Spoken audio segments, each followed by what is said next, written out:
अपेक्षा के अनुरूप सर्वोच्च न्यायालय ने फैसला दिया है, इसलिए उसका स्वागत पूरे देश ने उसका स्वागत किया है।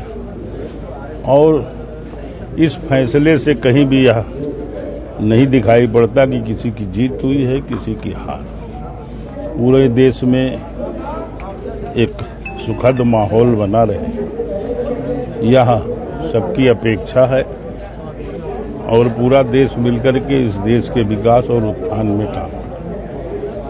आप यहाँ के सांसद हैं, जो 5 एकड़ जमीन देने की बात की जा रही है, अगर आपसे राय मांगी जाएगी तो वो कौन सा इलाका होगा जहाँ पर वो जमीन आप प्रस्तावित कर सकते हैं? जब राय मांगी जाएगी तो बताएंगे, अभी कहाँ से बता दें भाई, अभी तो 3 महीने का समय है ना उसके लिए। अयोध्या से एक बड़ा संदेश देना चाहेंगे आप पूरे देश की जनता को?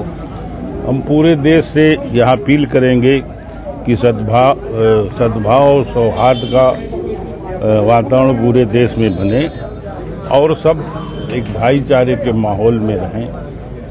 हम सब भारत माँ के सपूत हैं, यहाँ पूजा पद्धतियों के कारण कोई अलग नहीं है, इसलिए सबको उच्चतम न्यायालय के फैसले को स्वीकार करना चाहिए और उसका सम्मान करना चाहिए।